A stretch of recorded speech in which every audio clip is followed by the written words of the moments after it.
Ladies and gentlemen, welcome back to the 7 on 7 podcast, episode 31 today. 31. We're bevved up. We went and got some smoothies today on the show. I'm not going to lie. I'm going to have you appropriately pronounce your last name so I don't fuck it up or anybody else doesn't fuck it up. I'm going to I'm going to attempt it. It's Nikki Antunović. Yeah, that's actually pretty close. Antunovic. Okay, I was close because I feel like it could be pronounced Antun or Antunovic. So most people say Antunovic. Yeah, Antunovic. Yeah, but I know that. Yeah, because you're Croatian, right? Like a tuna fish. Yeah, Nikki tuna fish. Jesus Christ. I've gotten a couple of things. Oh my goodness. Well, we are here on the pod. We've been trying to do this for a while. And we're here. We're bevved up. We got the introduction out the way. But, number one, thank you for coming on the show. I'm so excited that you're here. You seem incredibly nervous, which there's nothing. Panic. There's panic. I don't know why I'm panicking. There's nothing to be nervous about. The camera is not here. There's no mics. Nothing's recording. This is not going to be on the internet, which it totally will be. No, nothing to panic about. But I don't know. I'm just weird. It's okay. Even if there was an audience, I wouldn't care. It's just like panic. Panic? I don't care that it goes on the internet. I'm sorry. That's going to totally be in the podcast description now of the episode. It's just going to be panic. So, for the people who don't know you and for the people who are watching and who are listening, kind of give everyone a little bit of I call it the synopsis of who you are, what you do, where you grew up, kind of an overview about yourself so people can get familiar, and then we'll kind of start to dive in. So what's a little bit about your background? I wish I knew myself, but I'm just kidding. We're still in the process of finding out. Panic! Well, I'm Nikki. My family's from Croatia, so I was raised very European style. Were you born in Croatia? I was not. I was born in Fullerton, Oh, California. okay. But I was raised like a little bit over there, a little bit over here. Okay. Croatian was actually my first language, Mm-hmm. but I also know English. Growing up, I always liked cars. That's kind of like my thing, something I'm very passionate about. And how did you get into that? Were you just always around cars? Your dad or somebody was working on cars? Or? Sort of both. My sister always had the girlfriends, and their younger siblings were always boys. In Croatia, there's just like so many boy groups, and that's what I was always around. I grew up with like a group of 12 to 15 different guy friends, and it was just me. Like, got you. That's just how I was raised. So kind of tomboy-esque. Yeah. Yeah. Besides the fact I want to model, I'm basically a dude. Yes. I prefer Nick. Fired. Panic! But yeah, so she always had like the girlfriends to hang out with, and I was always with the guys, and so I grew up playing with Hot Wheels and like, you know, those little like metal cars at CVS. Mm-hmm. Yeah, that was always my thing. I still have them to this day, but I kind of only really ever played with like American Girl dolls, and it was like a baby to me. Like I would get it ready, feed it, take it to school, got you, put it to bed, you know. So I was never really like crazy for girly stuff. Mm-hmm. Growing up, I did cheerleading, all-star cheerleading, but it was fun for the duration of doing flips and lifting people up. Yeah. I don't really. But it's not what you wanted to do. Yeah, I don't really like girly things. Yeah. But there's nothing wrong with that. No, yeah, absolutely. And then, I don't know, I like to travel a lot, so over the recent years, I started to kind of venture out more and do more things rather than just focus on school and work. And Are you in school? I'm not. I dropped out last semester. Don't worry. I only made it about like 6 months into college, and I was like, hey, you know what? See you later. I'm out. I did. I got into a 4-year college. It wasn't the college I wanted to go to, but my parents really wanted me to go there. They also made me double major, which was... Ooh.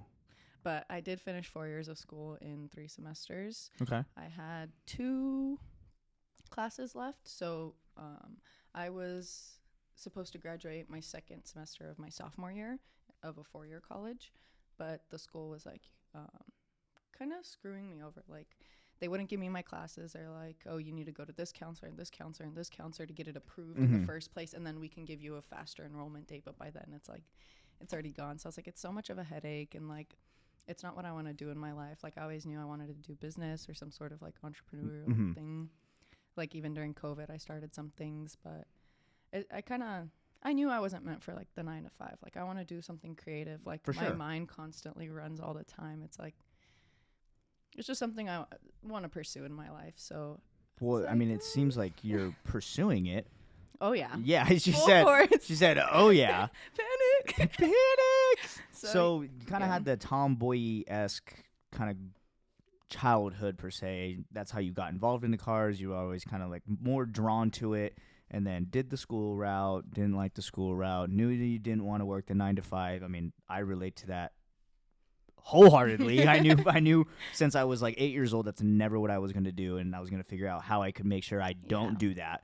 So now, what is it that you do mainly? And also, particularly, I'm curious for the people listening and watching so they can know, but also because I'm curious because you have your hands in a lot of different pots and you do a lot of different things, and you are with a lot of different crowds all the time, and anytime I see your story, you're fucking here, you're there, I'm this place, I'm hanging out with this person, I'm meeting this person, I'm doing this. So it's the Nikki Worldwide Tour. Yeah, exactly. It's the worldwide tour. So what is it right now that you're doing mainly?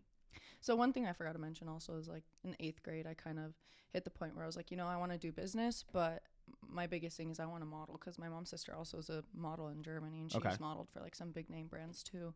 And I was kind of like, it's something that comes passionately to me. It's super easy and natural, like, and I really enjoyed it. I did a lot of background acting growing up, and that just like I would constantly get upgraded and get lines on shows, and so it was just not my thing. I hate being on set for acting. Like I'll do it. Hates being on set as we're literally sitting here with lights and a camera and microphones rolling. Panic! But I was on like a lot of TV shows and stuff growing up and music videos. It's just, to me, it's more enjoyable to do like campaigns and runway and just photo shoots in general. It's just something that's so easy to me. Like you pick the vibe, you pick the place, I'm there. Like it's a product, it's a person, it's a car. It's what like I'm very easy, adaptable, and easy to work with. It's just something I really enjoy. So that's kind of what I'm pursuing now. So I'm doing a couple business things that will be out soon. Yes. And then I do also model. So my 2 main things are modeling and I sell cars. Yes. And the selling cars is also what I kind of wanted to know a little bit more about, because I have a buddy of mine, Ryan. I love you. He was on the podcast, was bugging me for months to come on the podcast, and I had him on the podcast. But he works for, I'm sure if you're in the exotic, kind of resale world, you've heard of them. He works for Iluso. So he does a lot of their, sourcing, selling cars, doing that whole, however that side of shit works. But that's what he does. He works for Iluso, and I have a couple other buddies that work for Iluso. So who? I'll be hitting you guys up. Yeah. Saw a couple things in your inventory. Yeah, exactly. And they have crazy shit rolling through their inventory all the time. And I feel like I'm not big into the hypercar world, or at least I'm not as knowledgeable as far as like the companies and who's the top dog and who runs it and all this. But so there's like Iluso, and then who do you work for? So I work for Level Car Connection. Level Car Connections. Okay. We're a group of brokers, so we just broker car deals. Got you. We're connected to a lot of dealerships, whether that be exotic dealerships, franchise dealerships. And will you guys like taking cars on consignment or something, or if someone? We can. So we have finance companies and stuff that we go through. Normally, we just go through whatever the dealership wants to, but we can also use a couple companies that we have or recommend different financing that works better. That will get someone approved, or so on. But yeah, we're very flexible. My thing is like, the reason I started selling cars, I was kind of just doing it on the side for fun because like I made so many connections in the car community that I was just like helping people like, oh, he's got this car, you want that? Oh, I heard. Yeah. Well, I mean, that seems very much the world that you're in is the car world. So it's like that makes sense to work at a car place like that to level up your network and your connections to pursue what you want to do. I mean, that's kind of like a no-brainer to me. You know what I mean? So, but So you work at Level Cars. Where is it based out of? Is it OC or is it Studio LA? City Oh, okay, on okay, got Kahuna you. Boulevard. Okay, gotcha. Yeah. So we work with like Yeah. Panic. Panic.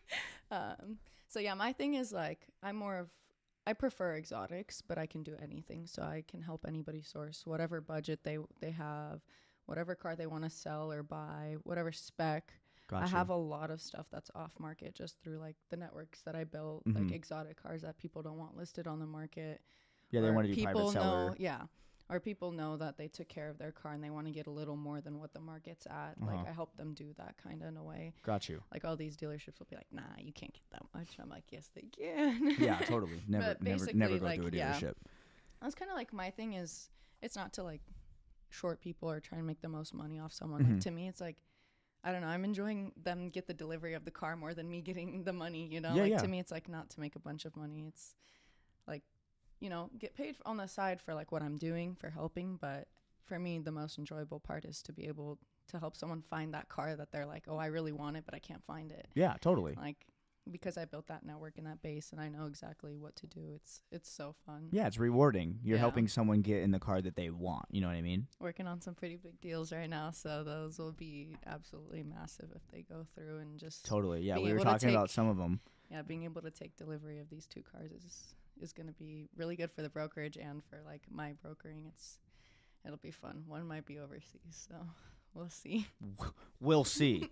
So, car brokering, and then, you know, I got to bring this up. I got to ask it because, you know, for especially people who are going to see this on social and know who you are, or people maybe who don't know who you are but only see you on social, is you have a very social media type of influencer presence to you and your page, and just if someone was to come to your page and look right away, you know what I mean? It's like she's a car model.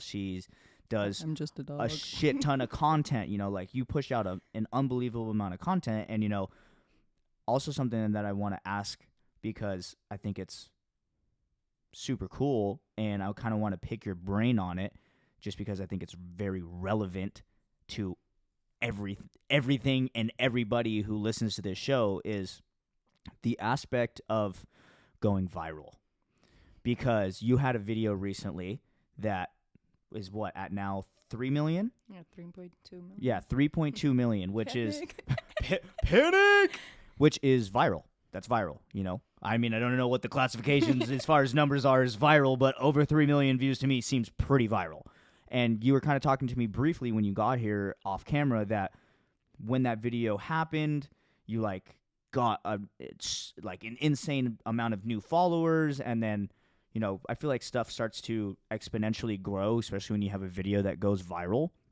So, because you make so much content, and then that one piece of content went crazy.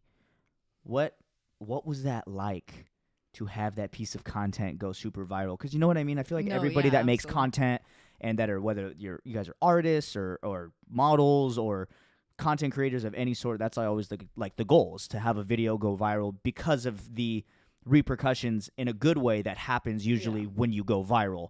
So what was that like for you? And was that something that you had been chasing, where you're like, I'm trying to go viral, like I'm making all this content to go viral? You know, kind of break that down for me, just because I'm super curious. It was so surreal because, like, ever since I was little, I knew I wanted to become a supermodel. Like, that's my biggest goal in life. I want to walk the Dior runway. I want to do all the high fashion stuff. So that's kind of like my goal with the car stuff as well. It's kind of to not be so showy, but bring this cool aspect to car enthusiasm. I want to highlight what the car is about, what its capabilities are, just through a picture or a story that you can tell with emotion, with props, with location. And I haven't even like fully put out my creativity yet. Like, there's so many crazy ideas that are to come. But the RWB shoot that I did that blew up was actually the first kind of like baby concept that we did. We saw a vibe, we saw a story, and we were like, all right. Was that the Play Bunny or the Playboy one? No, that was for actual Playboy. So Okay. I did actually shoot for Playboy Shop. Oh, no way. Yeah. Okay. We shot with the pink F40. Yeah, and the pink P1. F40. Yes, Yeah, yes. no, that was for Playboy Shop. We were shooting some merch for their website or something. Dope. I'm not sure. But I was like, yeah. No, that was actually Playboy. this was kind of just a concept. Like, I like to be really creative. So, like, Mm-hmm. for the past few months, I joined the car community 7 months ago in July, end of July.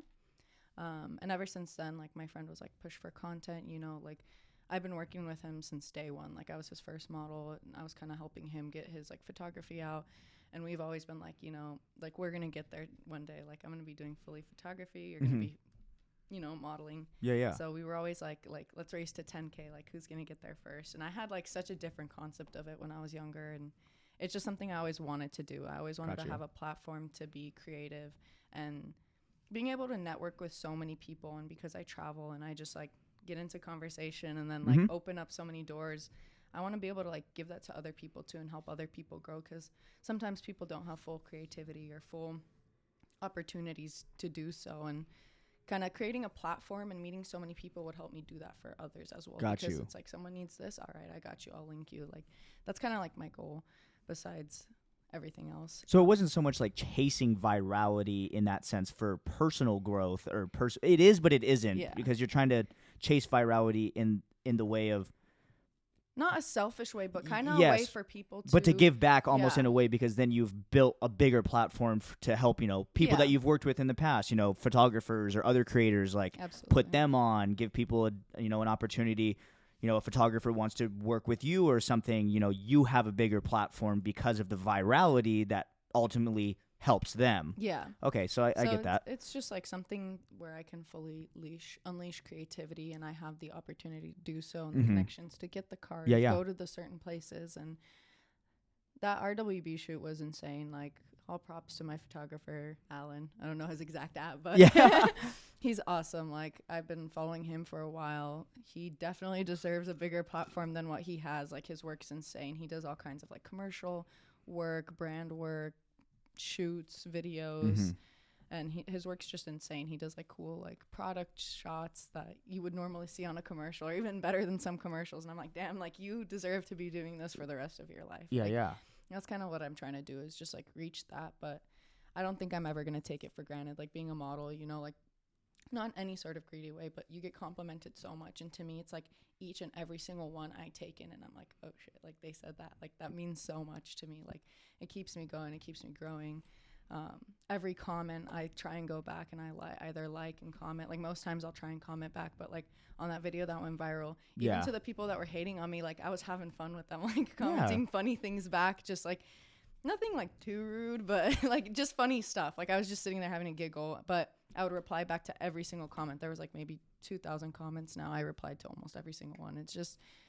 It's something I'll never take for granted. I don't care how big I grow or how big each and every one of my videos will be. Like, I'll still sit there and I'll be like, oh my God, like, 3 million people viewed this. It got, like, 200,000 different accounts, like, that post. Like, it's so crazy to me. Like, even to this day, it's like, when I started, I had 2,000 followers in July. Now I'm at 11.2. And, like, I sit there and I think about it, and I'm like, okay, back then, like, maybe a month ago, I was at 5,000. I was like, okay, 5,000 people can see my creativity. Like, stories are my thing. I love posting stories when I'm traveling. I like posting, like, little shots of certain things that look cool and stuff. Just being creative, you know, it pushes me to grow and start all these businesses and help other people and stuff. So it's just something I enjoy doing, and that's what Instagram is for me, or all my platforms, I would say. But not necessarily chasing going viral, but building a platform and being able to build this, like, network it's soothing. Yeah, it's fun. Totally. And I just want to say something, because you brought it up briefly, but I want to touch on this because I feel very strongly about this, and this goes to all of you guys, is when you're pushing so much content, and if you do have that video or a couple of videos that, like, really hit, it's so unbelievably obvious that you're going to have people that love it, and you're also going to have people that hate it.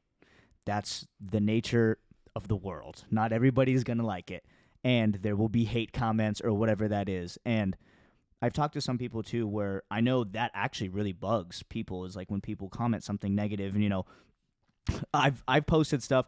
Let me just tell you, YouTube Shorts is a fucking ruthless place. YouTube, dude, YouTube Shorts is ruthless. Like, Instagram is pretty ruthless on some videos that you see, but let me tell you, if you guys have not posted on YouTube Shorts, be prepared. It is like everybody is in there to cut you down. It's nuts. It's the Wild West in YouTube Shorts, let me tell you. But when you do get those like hate comments or something, it is important to kind of play around with it. You know what I mean? Like play into it a little bit and not be a dick back, because you don't want to leave that trail of like, oh, this person's an asshole. Yeah. But play around with it. Have fun with it. Have empathy almost in that way of like where someone's choosing to hate on just something that you're doing. Like, I wish you the best, but play into it. It's not that serious. Like, realizing if you're not, when you start to get hate comments, that means you're really starting to do something. No, yeah. You know what I mean? Like, that should be a mark in your head. Like, yo, people are starting to not like what I'm doing. That means I'm really starting to do it. You know what I mean? No, yeah. And take it with a grain of salt, because you can't. And especially just in just this generation, I feel like people get way too serious about that, and I think that plays a lot into the factor of why people don't post more than they should, is because they're afraid of what people could possibly say that's in a derogatory manner, rather than like, oh yes, this is amazing, you're so talented, you're so pretty, or whatever of this. Like, I don't know, I just have fun with it, you know what I mean? Like, sometimes I've gotten comments, again, on YouTube Shorts, and people will be like, this fucking sucks. And I literally will comment back, and I'm like, dude, I know, right? And then, like, they don't reply back. So it's just fucking have fun with it. It's not. It's never that serious, dude. This one guy was like, get this girl out of here. Like, get her away from the car. And I commented back, I'm like, I know, for real, who is she? Like, get her out of here. And they commented back something like, even, like another rude comment. And then they were like, oh, I didn't realize it was you. Yeah, you're like, I'm like, bro, I'm literally adding you right now. Like, how did you not realize it's me? It was so funny. Totally. But that's kind of something I did really good at. When I was 14, I was like in a really bad headspace, because like my parents were so tough about school. Like, you needed, like, they picked my high school classes. It was all honors, all APs. It was like driving me insane. It's like, you go to school and you come home and they're like, okay, 6 hours of studying. Like, go now. Yeah. So like, I just was not there. Like, everybody used to make fun of me growing up. I was bullied like a ton, because I was always out there and talkative. And I was like, I'm going to be a model. I'm going to own a luxury car before I turn 21. Like, those are my goals. Like, I'm going to do it. And people just always like didn't like me. But I kind of like, I like how different I am. So yeah, as you should be. Developed like a really good mindset around the age of 14. I was like, okay, I'm going to go after modeling. I'm going to start these businesses. I'm going to do it young. Like, my biggest thing, like, throughout high school was not being like immature or reckless or doing all the like hoey things. It was kind of like, I want to grow up. Like, I want to be mature at a young age, because that's so cool to me. And so like, that's what I did my best. It's a great mindset to have. Yeah. And also for people who don't know, she is very young, and we're 23. Yeah, but I just have to give you the flowers because of your age. I'm not going to say your age, but for being young, I'm young. We can say it in a couple of months. I'm young. For now, I got what did you say? We can say it in a couple of months. I have a couple things to attend. No, but I'm saying in the relativeness of your age, I give you a lot of props and I give you a lot of flowers for the mindset that you have and that you've developed, and for the platform that you've built, and for the way you're going about how you're deciding to move. You know what I mean? Because a lot of people at your age, even my age, struggle to find that path or that direction or that driving factor, that drive. I talk about drive a lot. My parents talk to me about drive a lot. Like, having and establishing drive is so crucial. I think it's like I really do think drive is one of the biggest deciding factors in the outcome of your future, because if you have drive, you will do whatever needs to be done to get it done. Absolutely, yeah. You know what I mean? And absolutely. And you talk very highly about yourself, about your drive, which is not a bad thing. I know some people can probably interpret that in a way of like egotistical, or this chick is full of herself, or yada yada. And I don't take it that way, because I think it's something to be proud of because it's a character trait that a lot of people don't have.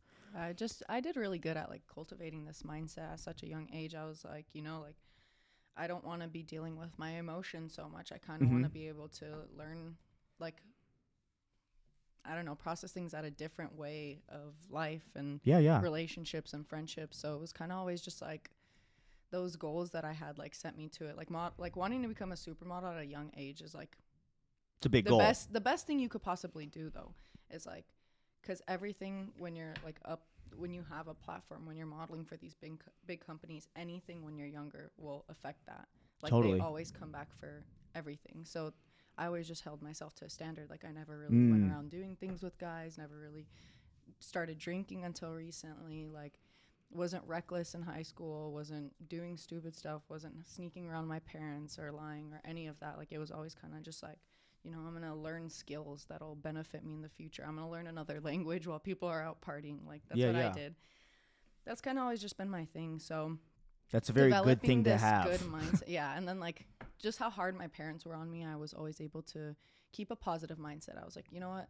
They're going to yell at me. It's going to happen every day. I'm just going to come into it. Like it is what it is. They see things from a different point of view. I'm going to go to my room and I'm just going to, learn from it. And I'm just going to keep this positive mindset and keep going. And like you said, it is one of the biggest things that you can do. Cause like you're going to go through your ups and downs, but like the number one thing is you have to want it. Like you have to keep going. Cause like there's been so many times where like, even now it's like, I don't have a bad mindset on myself. Sometimes I don't like how I look or whatnot, but it doesn't affect me because it is what it is, but it's the way that I motivate myself. So like if I don't like something or like how I'm handling something, I kind of just like, I push myself to learn from it and grow from it. So like, let's say my body, that's one, like being a model. I used to have like a very toned, like, excuse me, a toned international model body. Yeah. Does that make sense? That European I kind of lost it because this like horrible relationship I was in, besides the point. But like coming back from it, I was like, you know what? I had just started modeling again in the car community. I was like, I don't really like how I look, but it's not going to stop me from getting where I want to be. Like it's something that I'm going to learn from.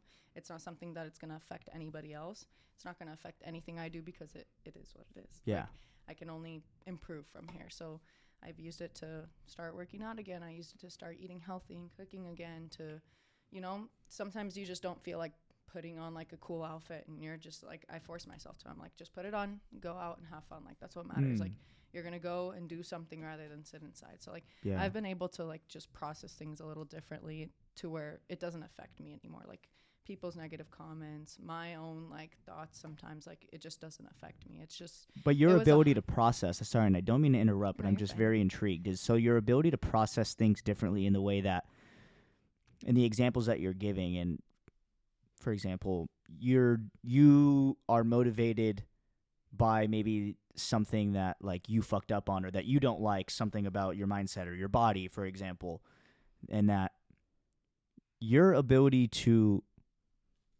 internalize that and kind of learn and make a switch, or this kind of mindset that you're talking about, was the vibe that I'm getting is that is heavily derived from your childhood and the way that you grew up and how hard your parents were that made you develop this, or was this self-discovery? Was this? I think both. Yeah, I think the way I was raised was very mature and European. Like we handle things a lot differently than American culture does. Like the way that friendships are, the way that relationships are handled, especially in Europe, it's so much different than out here. Can you give me an example, just because I'm really curious, like of just the cultural difference on that side of things? Because a lot of people don't know, and as of myself, I really don't know what that difference is. Like relationship example, like most people find their person and they stay with their person forever. Like not to say that it's everybody, obviously, there's flaws, but most people, it's like you don't rush into a relationship just to have a relationship. Like, got you. And that's kind of the way that I think about life too. It's like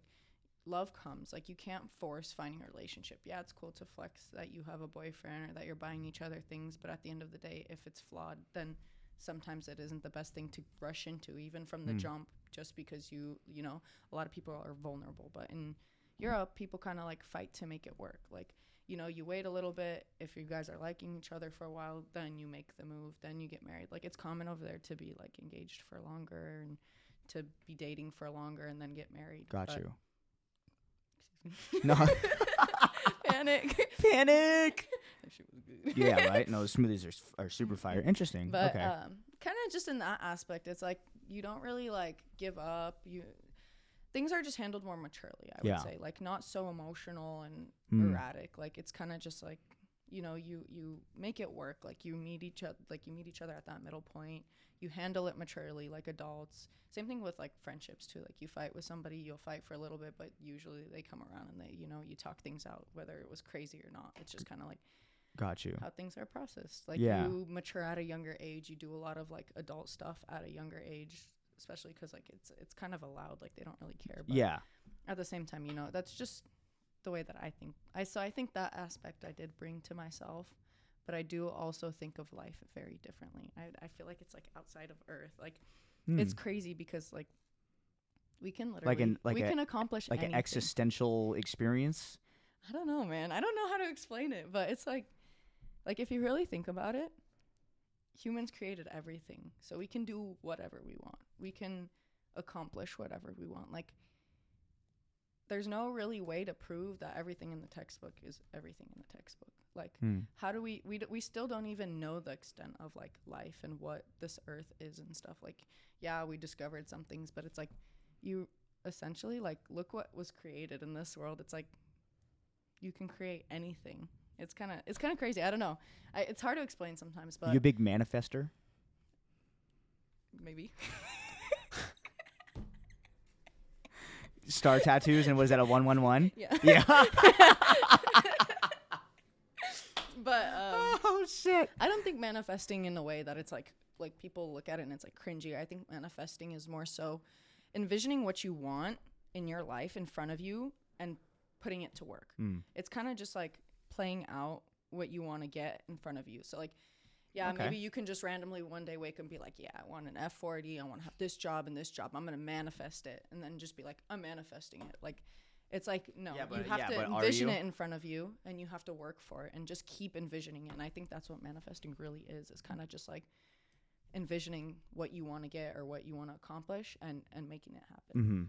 It's not really like, oh, the universe is going to make it happen. It's because that's not necessarily true. I don't know. Yeah. But yeah, I don't know. Just the way that I think about things is very different. It's like a lot of things that happen, I kind of just step out and I think of it very differently. Kind of like, you know, life's a little too short for this complaint to be happening. So I understand where other people are coming from in certain situations and their emotions. I think that is very important what you just said. What? Is realizing that life is too short. That like if there's this complaint about maybe something that I complain about or someone else is complaining to me, is to take it with a grain of salt or take it with a level of empathy. Maybe that empathy could be towards that person or towards yourself, to realize that it's not that serious. You know what I mean? Yeah, like there is no problems. There is only solutions. Yes. Is what I always like to say. And I do think it sounds like such a cheese ball, kind of mantra, if you want to say. But I really do think that's so important, is just realizing that it is not that serious, and life is too short to be so, I don't know. Like, I'm trying to think of the words for it, but I have a feeling you know what I'm talking about. Yeah, exactly. Like, it's like, yeah. You know, I have so much I want to do in my lifetime, and it's like, that's kind of where I was before. I was so vulnerable. I needed other people to be me. So that's the way that my mindset was so flawed, was I relied on other people for happiness, for memories, for experiences, you know. That's where I learned to really be alone. And I think that's what everybody's like I think that's like the most important thing anybody needs to learn, is to like, with like vulnerability and emotions, is to be alone. Say it. God damn it. Not guys. in a bad way. Like, you can have so many people in your life, but you really have to understand how to handle your emotions and your experiences and yourself when you're alone. Panic. No, it's not. It's not panic. It's not panic. It is not. It is celebration. I tell you guys this all the time. I say it all the time. I'm so happy you just said that. I have preached what you just said since day one of this episode. Is probably one of the most common things that I have said back to back to back to back to back to back to back to back on any episode is that exact point. Is if it's the biggest thing that anybody could learn or needs to understand is you have to learn how to be alone. Because you being alone will teach you everything you need to know, because there is no one or nothing else that is going to supplement these, kind of endorphinal hits or whatever, these outside, happiness or validation or values of yourself or memories. All that is all excluded if you just learn how to be by yourself, because then you have to learn how to supply that to yourself. And then it becomes, nobody can take that from me because I've established this. It's mine because I've done it with me. You know what I mean? I haven't relied on anybody else to do that. And I think that's why so many people crumble. It's because they rely too much on all that shit from other people. No, exactly. God damn it, I've said that so many times. I'm so happy you just said that. I don't know. It's true. It's like God. People have all these negative pictures of themselves, or of like, they just get like very ill feelings with other people, and like it just creates like dishonesty and no trust, and like everything kind of ripples down. But that's like the one thing I used to struggle with, is like my parents used to get to me when they would play in my head, and all the people in my life like bullying me would play in my head. But it's like, in reality, there's nothing that's right in this world. It's just, your life is literally a journey of finding your happiness and what you want in your life. And once you learn how to like be a strong individual, you really learn how to process your past, process your future, process how you want to, like treat someone or something, or go through a situation. You really understand everything about that in yourself, like, and you have full control of everything. And that's why, like, there's not many days I'm very negative. Like, there's not many days I get unhappy. Like, it's kind of crazy, but it's a choice. When you keep this like mindset, it's the most powerful thing ever, and it's been helping me so far. Yeah, I guess. As you say, totally. But yeah, no, definitely. I mean, the biggest thing in relationships is like, I see it so much. You really have to learn how to, not essentially in a cringy way, love yourself, but you have to understand yourself. But I don't know. Yes. I'm like losing. I'm sorry. No, I'm just like different thoughts, but I mean, you really do have to learn how to be alone, because it's the form of your happiness. Like, when I was younger, my parents used to push on me, like, you need to go to a therapist. You're the problem. Like, all these things. But in reality, it's like, the therapist isn't going to know exactly what I went through in every point of my life. Only I do. Mm-hmm. If I learn how to process how I reacted to that, and the emotions I had, and the way that I handled it, then I can change something, and I can alter that to my future. Maybe it wasn't my fault in the past in a situation that made me upset, but I can process how it won't make me upset, and I can process how I'm going to handle it in the future, the way that I'm going to talk, or the way I'm going to reply or react, or, that's just kind of how, like, you have to go through life. It's 100%. like, you really, I studied psychology in school. Emotions you really have to, like, be in your mind. Mm-hmm. Like, emotions are something. Yeah. In the mind. It really is, like, your mind is the most powerful thing, like, that there is. It is. Emotions need to be understood, but emotions don't always need to be acted upon, is something that I believe as well. Like, it's the hardest thing to cultivate is your Absolutely. mindset. But it is, once you do, it is everything. Like, it's so hard to get yourself out of a rabbit hole. I've been in two. Like, in my lifetime, I've gone down twice, and it's just like, it is the most deep and dark place that you could ever be, and it's just not fun at all. It's not motivating. It's very blah.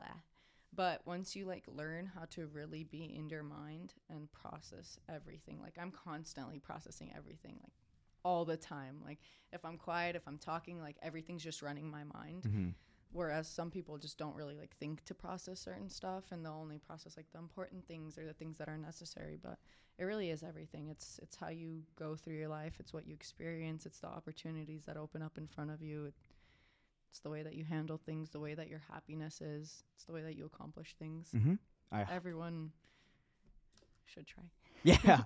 No, 100%. And yeah, everyone should not only try, but everyone should actively do, you know, because it's something that everyone should actively do, and do in the sense. Yeah, you guys didn't see we went and got some clown juice.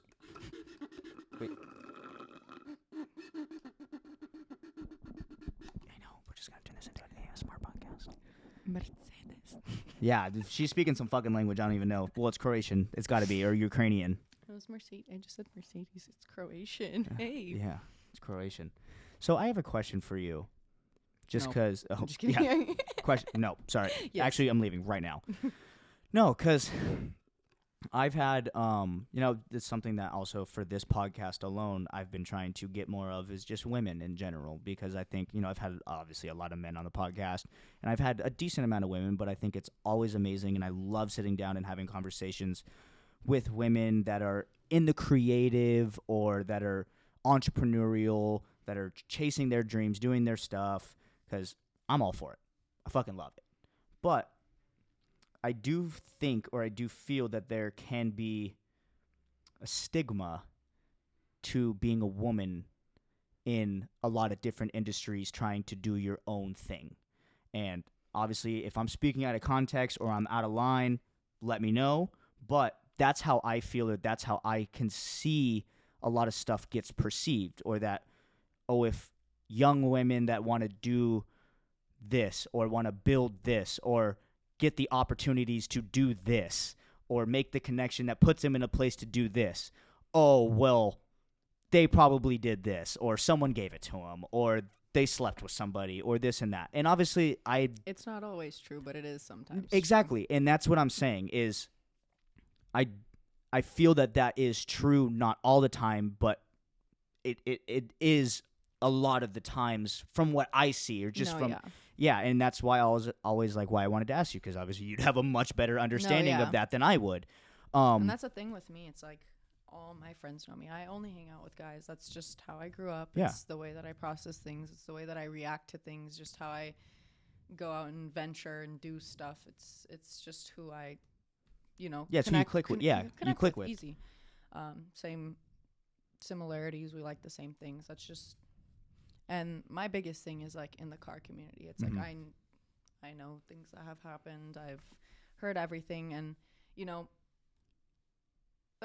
mindset plays a role in this, but totally. I've kept it myself to a T where like I don't do anything with anyone in any sort of way in the car community. It's kind of just like I want to keep myself very poised, and I have business to do, and I have like memories to make and networking that I want to accomplish, and I want to get ideas out and help other people and stuff. My thing isn't like leveraging off the fact that I'm a woman, and people still see it that way. Yeah. People constantly, like I always hear it, people are like, she's dating that guy. Yeah, they've been together for the last week. She's dating him for sure. They did stuff. They slept together. And it's like, none of it's true. It's funny. I laugh about it because I'm like, I wonder who it's going to be next week. Yeah, totally. Having fun with kind of the hate. Like, the way that I'm building myself is very, with my maturity and my personality. I'm not scared to be me in front of people. I am a dork. I say the dumbest stuff in front of people. I go to car meets and I look like a god awful dummy. Yeah. I don't care. That's me. That's totally. how I'm always gonna be. That's just how I keep myself bubbly and fun, and it's important to say that way. Yeah, and happy. And so that's how I'm moving up. It's very mature, very calculated, making sure that I don't, step on people's toes. My biggest thing is I hate using people for stuff. Like I always try and find like some sort of way that I could benefit somebody else. Of course, a mutual exchange. Yeah. A value exchange, as I always say. But most times it's just like, I want to have fun. Like we're all here to have fun. I'm not trying to use you for anything. Like let's just enjoy it. And then like through that, opportunities have opened, just like making friends. Yeah.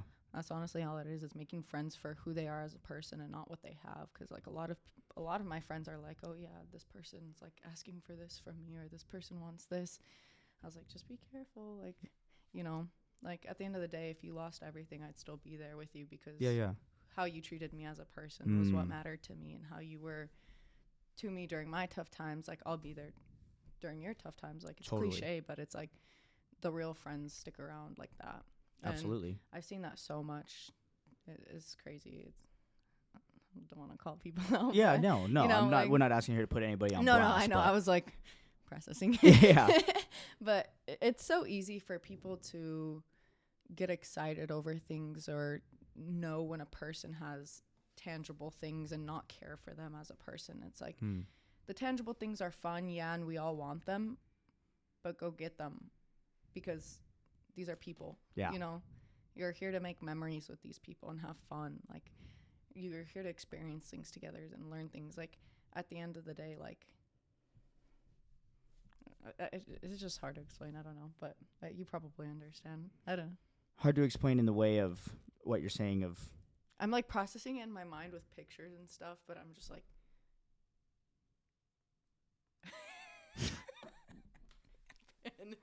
Panic! No, I get what you're saying, though. It's just like, it happens so often in front of me. It's like, I know a couple girls. Like, I'm not gonna say I'm the most perfect person ever, but my friends tell me things that happen, and it's like proven. Like, I see the receipts in front of me, and it's like they try and put me down in the car community, but I'm like, you really are just using these people, and it's kind of sad. Yeah. It's kind of sad because, like, I've been there. Like, I've pushed for so many people, like, even after they were like, the first time they thought like I was a different person, and then they're like, oh shit, like, you're actually just a genuine person who wants friendship, you know, like, who values you as a person. Yeah, you're not trying to just use me for something of gain. And it happens so much, especially in the car community. It happens so much. And I think it just happens in general. Yeah, that's true, but like, I think it happens. I mean, I'm sure obviously in car community, but in a lot of industries and just in a lot of in life in general. I think people do that a lot without maybe of a no fault of their own, don't realize that they do it. And maybe it could be in the way that they go about asking, or the way that their demeanor is, or how their energy is when they meet someone that could possibly present an opportunity to them. As people can go about it in a really, really wrong way. Mm-hmm. Like I said, maybe it could just be no fault of their own because they haven't matured in that way yet, and that's what they think is the right way to do it. Yeah. And I feel like I see so often, like, this is where I was kind of like trying to tie it try everything together, and where I got like kind of twisted. I'm stuck. She said, "I'm stuck." Hold on. Hey, yo. If it's up, then it's stuck. If it's up, then it's stuck. That's where I was like explaining I'm moving up very maturely. I'm moving up through my connections and stuff. Like, when an opportunity presents itself and it's presented in the wrong way and someone's trying to flirt with me, I put my foot down. I'm like, hey, I'm not here to do this. Like, this is me as a person. I hang out with the boys. I'm not flirting. I'm not doing anything. Like, I won't lead anyone on for an opportunity or for a friendship. Like, I'll immediately put my foot in. I'll be like, hey, yo, don't call me that. Yeah. I'm here to be friends. Like, you could be my friend or not. And like, there's been times where people are like, I can't just be your friend. I don't want to be your friend. Like, it's happened so many times. I'm like, that's fine. That's your decision. I respect that. But like, I'm not here to do anything with anyone. Like, I have a very big wall up until I accomplish my goals, and then maybe I'll settle. But yeah, good for you. I see That's it good. So often that people will try to leverage off the flirting, and then because it's easier. It's easier. Yeah, exactly. I've been offered so much just to do stuff with people, and it's like, as nice as it would be to be handed some things, I'm like, no, I can't. Yeah. I could never fathom that. Like, I was telling you in the car about the whole situation. It's like, even people out of respect just trying to help me, I could never claim something that wasn't earned. And that's my biggest thing, is like, everything I want in my life, I want to earn, I want to pay for myself. I don't want to have to rely on someone else. It's like my biggest thing is like, I want to get there by myself, doing my own business, doing my own work, driving my own cars. I don't know. Panic. No. Panic. No. And which I agree. And I don't think there's anything wrong with that. But I also have said this before on the podcast, and I want to get your opinion on it. And I mean, I feel like it's a pretty obvious answer. So I'm going to kind of rebuttal your statement. Is you want to do it, I want to drive my own cars, I want to do this, I want to do this on my own, I want to build my own, I want to do this. And I've always said, and I will forever believe it, is no one ever does it alone. You know what I mean? No one ever does it truly alone. There's always people, there's always those great friends, there's always the opportunities or the doors that allow you to get there, but which are usually done by you, by you being there, by you establishing that connection in doing that. So like when you say you do it alone, like are you like you personally feel like you're just like Mentally, I'm doing this all by myself, like I'm fucking just is this me and me till the end, or you know, I think because I always get curious when people say No, when they say that, because I'm like, what exactly do you mean, you know? I Because think I feel like there's you two sides of the definitely- coin. You definitely need to build yourself alone mentally to be able to handle the journey alone, because you never know what's going to happen. You never know what someone's going to do to you. You never know what you're going to go through. You have to be able to have a plan where it is really, if you tuned out the entire world and it was just this huge ball with just you, you have to figure out how you would survive like that. Got you. And that's like how I go through it. It's like I shouldn't have to rely on someone else or use someone else. I should be able to do it alone, but the connections I'm given is like beneficial to both because of being mature and making like actual connection rather than just searching for these doors to open. It's kind of just like, I don't know. I don't know if I'd use the word alone, but I definitely, where I've gotten to is definitely from learning from other people. I've always hung out with older people ever since I was even in high school. Yeah. Like, I hung out with the seniors when I was a freshman. It was kind of just like the way that I've really learned to be mature too, because I haven't myself experienced everything. I watched other people go through it. I watched how they handled it. I watched what it caused or how they fixed it. And that's kind of like the biggest thing is like, you're not going through it alone, but you kind of are. Like, you have to learn how to be on that journey by yourself, but the people around you are what shapes it or what you learn from and where you it's kind of making sense. No, I love that because I think that's That kind a of makes sense. great answer. I think that's a very, very great description of I think what you meant. Yeah, because you're not alone, but you're learning from everyone around you, and you're experiencing through everyone around you. But you have to be prepared and act like you're doing it alone.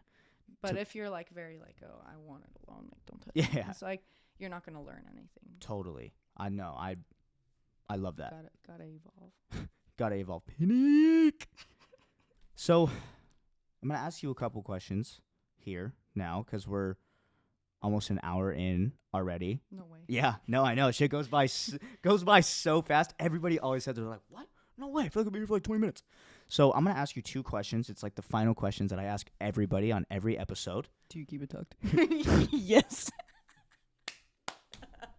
Sorry, I just had to.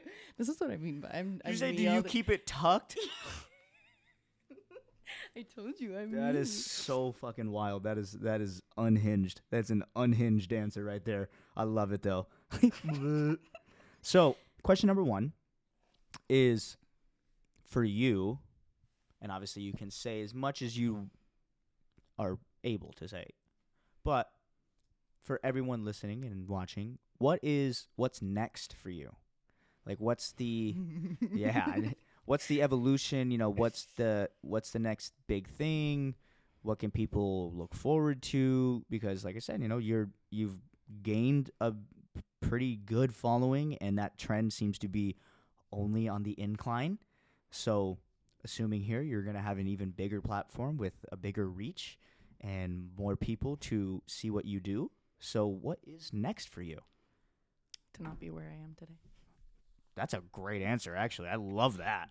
I have a lot of creative ideas and I'm very bubbly and I like to share everything, but sometimes it doesn't always work to your advantage. So all I can say is a lot more cars to sell. A lot more hypercars to sell. Yep. Just have a lot of plans in the works that are like really, really big, even some with you. Yep. So I really hope those go through, but it'll be massive. I think just to grow, there's a lot of cars I want to get by the end of the year and I'm going to make sure I do it. There's a lot of cars I'm trying to get soon. I'm going to make sure I do it. But I don't know. I just want to keep growing and keep working harder and get somewhere else and fully blow the businesses up and, you know, just be evolving and putting all these creative ideas to life, but not saying too much. I have plans for this year. I have plans for the future already. Like, I'm just constantly unleashing my creativity to make this happen. But yeah, I don't want to be where I am today, and I don't think I will be. I love I think that. I'll definitely grow a lot by the end of the year if this is what I did in what was it, 6 months. And I even took like a 2-month break just to travel and hang out with people. I kind of just put all the creativity and business and content to the side. But yeah, unleash all my creativity with the car content and combining the high fashion and car content.